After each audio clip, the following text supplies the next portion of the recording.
God, back to one. Why? Because we love making movies! The opening scenes of Once Upon a Time in Hollywood are full of Tarantino's beloved illusions. While he was searching for a location, the director visited the house of Lee Van Cleef, who had a gigantic portrait of himself hanging in his garage. This design element both intrigued and unsettled Tarantino, and he immediately added a similar element to the parking lot at Rick's house. Now I saw you with another. By the way, Van Cleef is a star from films directed by Sergio Leone, whom Tarantino believes to be the best maker of spaghetti westerns in history. It was Leone's work which gave him the idea for the film's title. I've seen enough, all right? Nobody likes spaghetti westerns. Dalton's Cadillac belongs to Michael Madsen. He had also ridden in it during Reservoir Dogs, but this time the car got more screen time than him. Madsen got a role thanks to a joke. On the set of Hateful Eight, Madsen commented that in each of their movies, his character always dies. To counter, Quentin incorporated Michael into an episode of Bounty Law, where the actor finally stayed alive.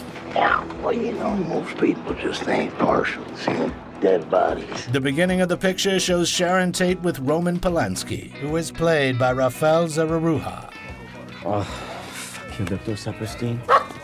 Tarantino admitted that he didn't contact Polanski, but limited himself to Sharon's sister Deborah. In the early stages, he shared the script with her and got advice about how to portray the actress. Deborah also brought Sharon's jewelry to the set, which Margot wears to the party.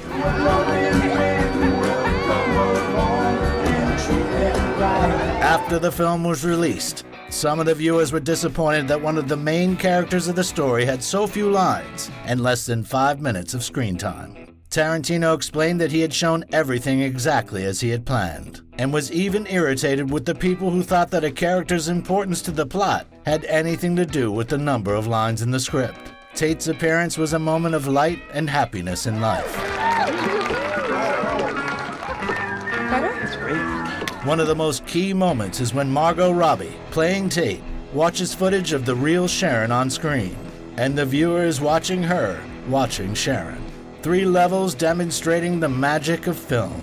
I think it's a magical scene. I don't mean because I'm a magician. I mean, I think the ladies in this make it magical. There are some feet in this scene, but the dirty heels of the actress are not just Tarantino's fetish, but rather historical fact. Sharon hated shoes and preferred to walk barefoot. She even sometimes wore rubber bands around her ankles to make it look like she was wearing flip-flops when entering a restaurant. But let's get back to the set, where the scope of Tarantino's ideas was wowing the producers. The director avoided computer graphics, and even Cliff's trips didn't have any CGI. The highways were filled with retro cars and were closed off for 4 hours at a time. No one in Hollywood had done that in the last decade.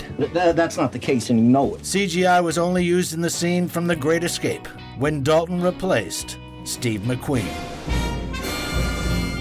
Even the fake drive-in near Cliff's home was filmed using miniatures. And of course, the viewer would have recognized some familiar music from the director's previous films, and from the era of drive-in movies.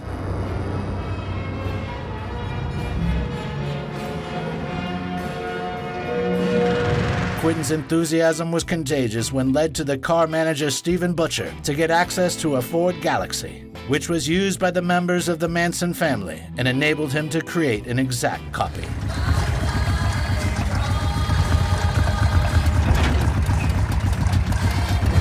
So we replicated the car exact. So all the rust, all the dents, everything are almost exact on that car. What the hell do you think you're doing bringing that noisy hunk of shit around here at midnight? Another car which Butcher was lucky enough to find was an army truck from the TV show The FBI. Stephen found the exact model used in the episode All the Streets Are Silent from 40 years ago. He washed it, gave it a new paint job, and brought it to the film crew. was a smooth lead. By the way, the movie used the real opening titles of the show, where they added Leo in. With guest stars James Ferrantino, Rick Dalton. Woo! In the original episode, the villain was played by Burt Reynolds.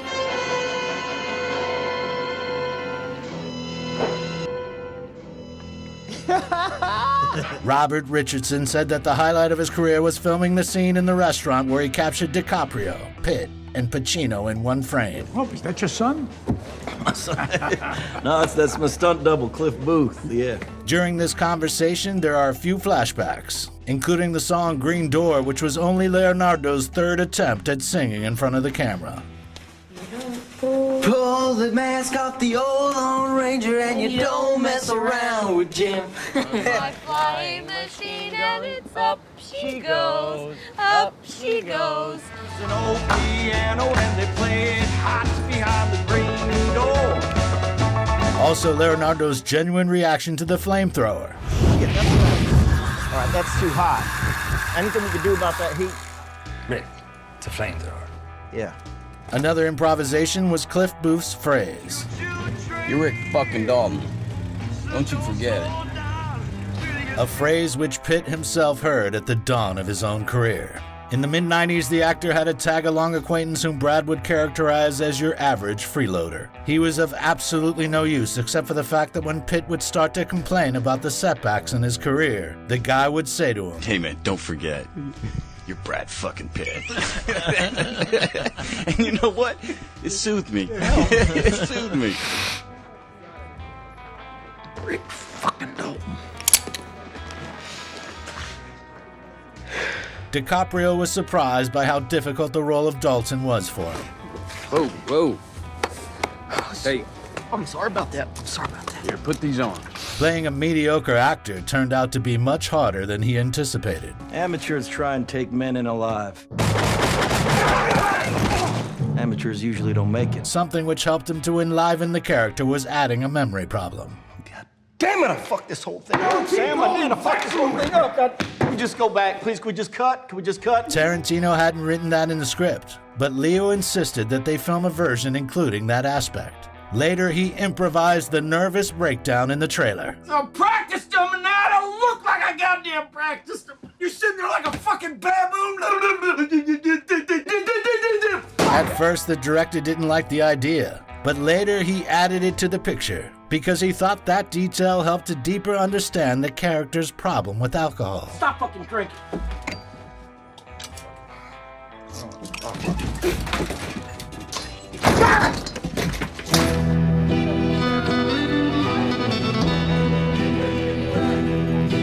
This scene was based on the pilot episode of Lancer, and besides Dalton, all the characters were from there. Long time, Johnny Madrid. Yeah, long time. Care for a drink? Yeah, sure. After you, DiCaprio. Pepe! Get your behind that bar, I have a guess. Sam Wanamaker was portrayed by Nicholas Hammond, who had begun his career in the 60s. I'm Friedrich. I'm 14. I'm impossible. Absolutely fantastic. I loved it. While the main heroes of the show, Johnny Madrid and Scott Lancer, were played by Timothy Oliphant and Luke Perry. My valise, please. Good man. On set, DiCaprio spent a few hours with Luke talking about the Hollywood of his childhood. In the 90s, DiCaprio believed that Perry was the modern-day James Dean and the biggest star of television. Okay. Unfortunately, on the 4th of March 2019, Luke died from a heart attack. The depiction of Lancer would become his last appearance on screen.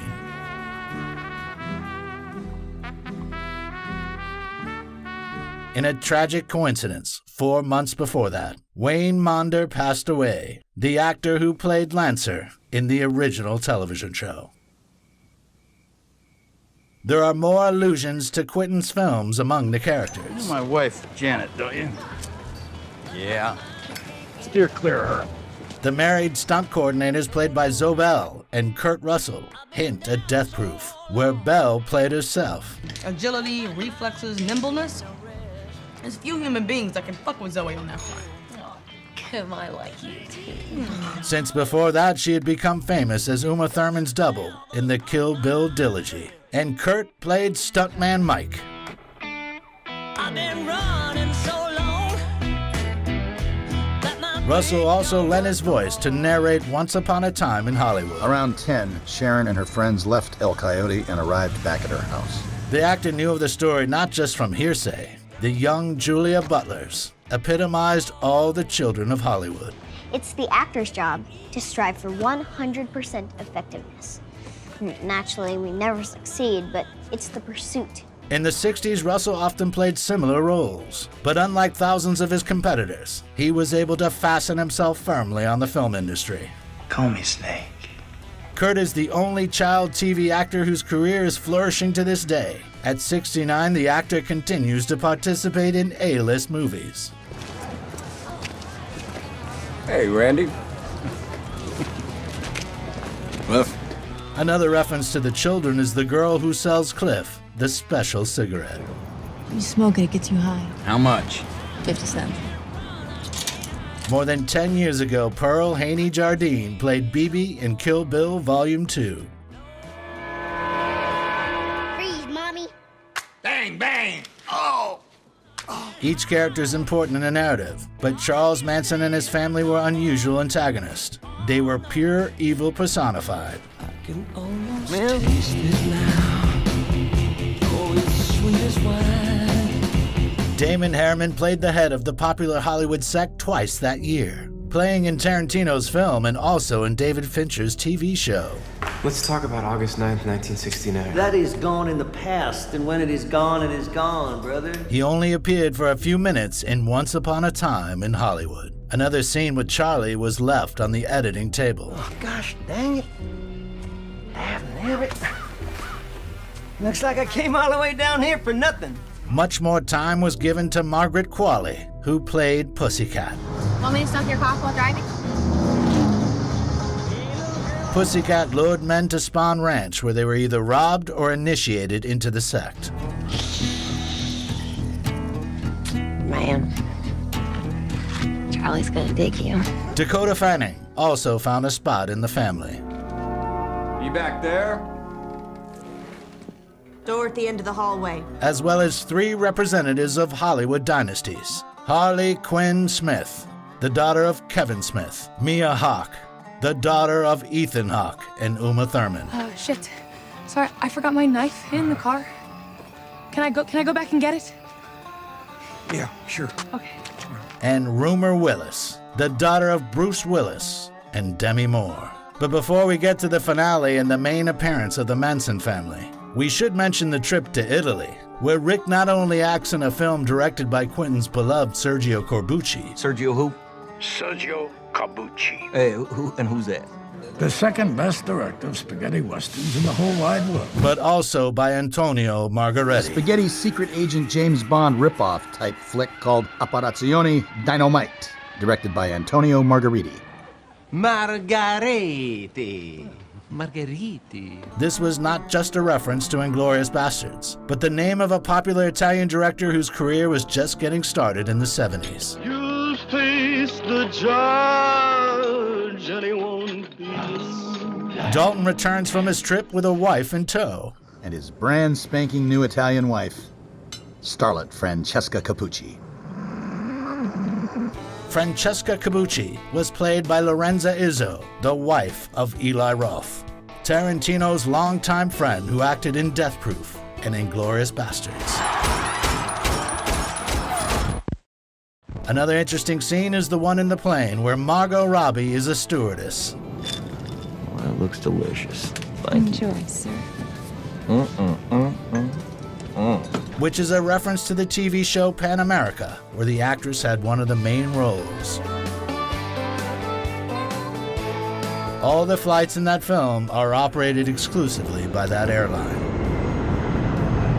Another reference is provided by the scene right before the finale, where Sharon Tate is talking with Jay Sebring.